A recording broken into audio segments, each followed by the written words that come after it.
If you want to decorate cookies like a pro, here are 10 game-changing hacks that'll make the process easier, smoother, and more fun. Let's get started.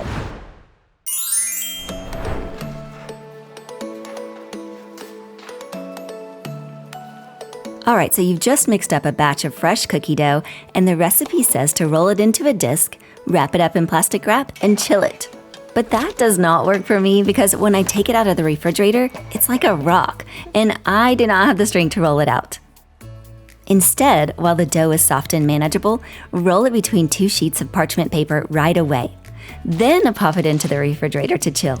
Once it's firm, just cut out your shapes and transfer them straight to a baking sheet. This is so much easier and there are no muscles required. This one's an easy way to freeze dough for using at a later time. I made a batch of chocolate dough for a different project, so I put my freshly made dough into a freezer bag. Then I used my rolling pin to roll it out while it's still in the bag. I rolled it as much as I could, and then I popped it into the freezer for later. So when I brought it out later, I just had to wait a bit for it to soften up, and it was pretty much already rolled out. And then I could cut out the shapes. Do you ever need just one more cookie, but the dough isn't quite fitting into the cutter? I like to cut out what I can and then fill in the gaps with the scraps. Then I roll it out a little to smooth out the top, and there you go. Another way is to combine all the scraps together and then press that into the cutter. Roll it out to the thickness that you need and then cut it. Easy and hardly any wasted dough.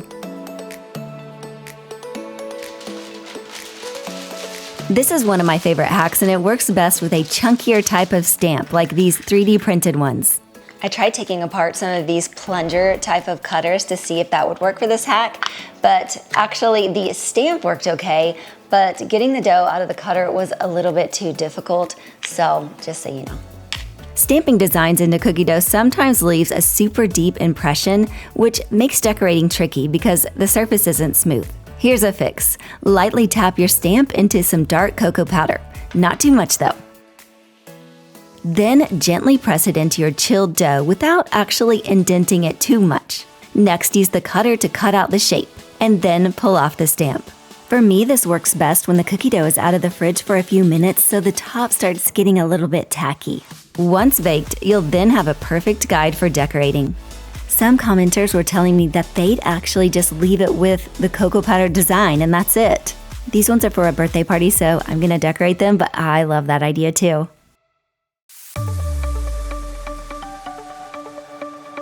This is a fun twist on the last hack. The cocoa powder trick got me wondering, could I use pulverized freeze-dried strawberries for stamping? I tried it with the Pokemon stamps that the Pokemon company sent me, and since I wasn't planning to ice them, I stamped it a little deeper. And after baking, I just loved how they turned out. The cute pink impressions were adorable, and I could actually taste a little bit of the strawberry flavor. The cocoa powder hack also made me think, could I use a stencil to transfer the design onto the cookie? You just lay the stencil on top of the dough, roll it out a bit, and dab cocoa powder over it. When you lift off the stencil, the design is there perfectly. I tested it with both cocoa powder and freeze-dried strawberry powder, and it works like a charm.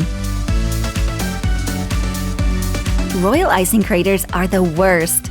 You pipe your icing, it looks all cute, and then a hole appears after it dries. Most of us have seen the trick where you pipe a squiggly line in areas prone to cratering before adding the icing on top.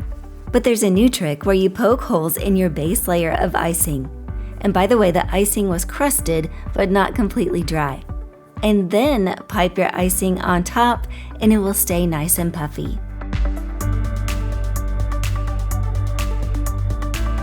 Air drying royal icing cookies can take forever, and it can even cause craters. A simple trick to speed up the process and get shinier cookies is to put them in front of a small table fan.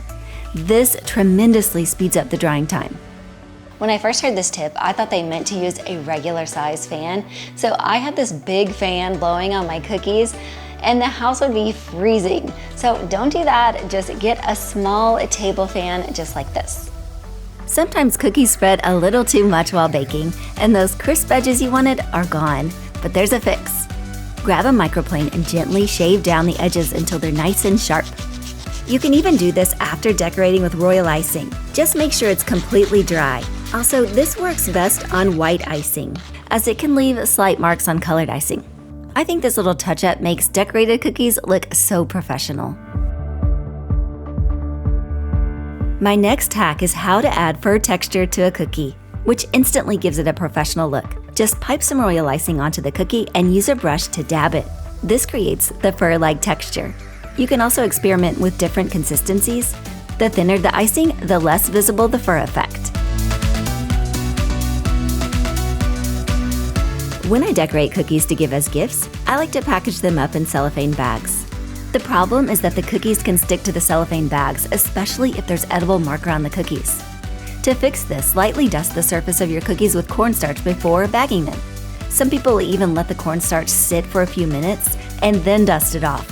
I don't like doing this on cookies with texture like on the teddy bears, but this works so well for cookies with edible marker.